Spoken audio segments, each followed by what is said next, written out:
Okay, picture this. It's the sweltering summer of 1841 down in Florida. You've got this absolutely terrifying disease known as yellow fever. Locals grimly called it the black vomit, and it's just tearing through the town, wiping out entire families. Patients are flooding into Dr. John Gorrie's small infirmary with these brutal 40 degrees Celsius fevers. Now, refrigeration hasn't been invented yet, so Gorrie is desperate. He resorts to this radical treatment. He literally suspends pans of ice from the ceiling, letting that cool, dense air sink down and flow over his burning patients. It's a brilliant idea, but right away we hit a massive wall. Keeping that room cool requires hundreds of kilograms of ice every single day. And you have to remember, back then, ice wasn't something you could just pop into a freezer to make. You had to buy it, and the cost was, well, actually, scratch that. It wasn't just expensive, it was astronomical. Just a few days' worth of ice for Gorrie's infirmary would have cost more than the average person's entire yearly wage.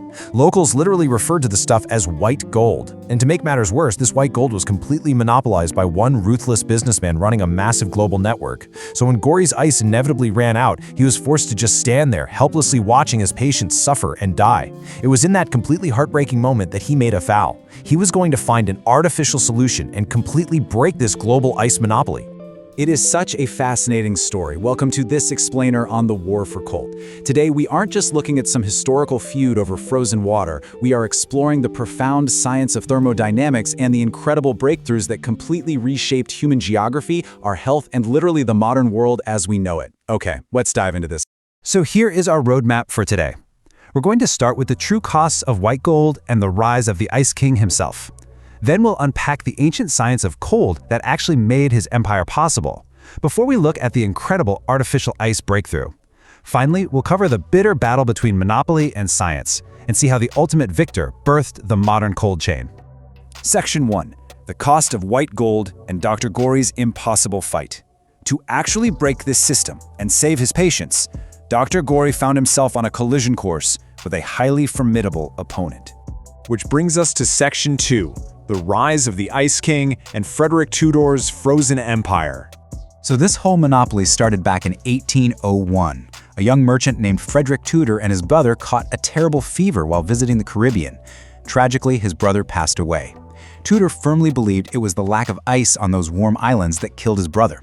And this painful memory sparked what, to his investors anyway, sounded like a completely ridiculous business idea: harvesting ice in the freezing New England winter and sailing it down to the tropics. In 1806, he borrowed heavily to ship 80 tons of ice to Martinique, but without an insulated icehouse built to store it over there, he had to sell it directly off the blazing hot docks. Naturally, $10,000 worth of cargo just melted right away. By 1809, things were grim. He owed $40,000, which is over $1 million today, and he even got thrown into debtor's prison twice. But you know, he didn't quit. He pushed through, and by 1856, his empire hit its absolute peak, selling a staggering 132,000 tons of ice all over the globe. So how did he turn it all around? Pure marketing genius, honestly. While he was literally hiding from sheriffs on his own ships, Tudor realized something crucial. People in the West Indies simply didn't know what to do with ice. So what did he do? He gave it away to bartenders for free so they could make icy cocktails and ice cream.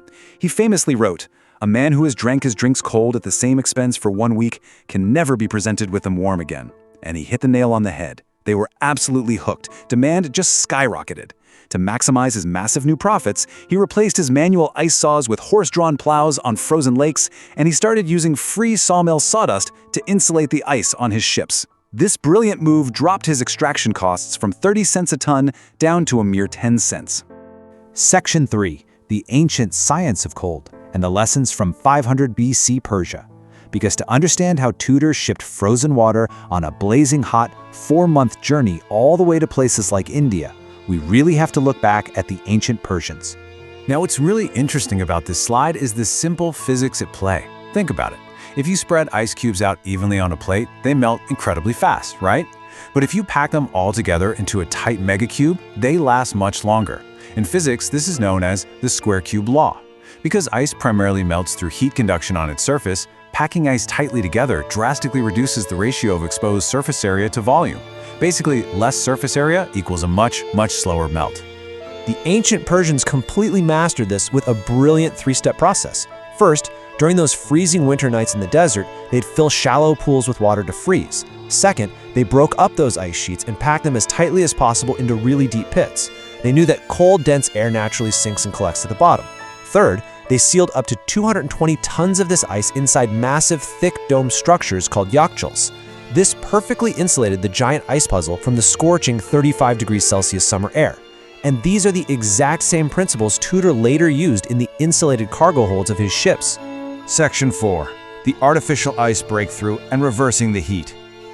Tudor's natural ice monopoly was about to face a massive, world-changing technological revolution. Okay, let's jump back to the 1840s. Dr. Gorrie had been struggling for 3 whole years to create artificial ice in Florida. One night, he's messing around with a mechanical air pump and he notices something incredible. When he let compressed air expand really quickly, it formed a super thin layer of ice on a bucket of water. He realized right then and there that he could actually control thermal motion. So Gorrie designed this absolutely brilliant machine utilizing 3 main steps. First, a hand crank piston pushes down, compressing air. This forces the air molecules to speed up, which creates heat. Second, he forced that hot, high-pressure air through a pipe submerged in a bucket of ambient temperature water, cooling the air down. Third, he released that cooled, high-pressure air, allowing it to rapidly expand. This sudden expansion dramatically dropped the temperature below freezing. Now, to actually make ice cubes without his whole machine freezing solid into a giant block, he used a really clever trick. He filled his final tank with salt water, which won't freeze at 0 degrees, and then submerged metal molds of fresh water right into that freezing brine. Boom! The first ice cube trays. Gorrie's air compressor proved it was possible to create ice anywhere on demand, but the machine wasn't quite powerful enough to be a commercial success. Enter James Harrison, a Scottish-born engineer. He realized you can multiply this freezing power by utilizing a phase change. This happens when a substance absorbs a massive amount of energy to transition from a liquid to a gas. By forcing a fluid to continuously evaporate and condense inside a pressurized loop, Harrison's machine absorbed tremendous amounts of heat from the surrounding environment. This upgrade was a game changer, allowing him to manufacture up to 3,000 kilograms of ice a day. Section 5. The battle for the cold, monopoly versus science. So, the crucial point is, humanity finally had the power to create its own cold, and Frederic Tudor saw this as the ultimate threat to his empire.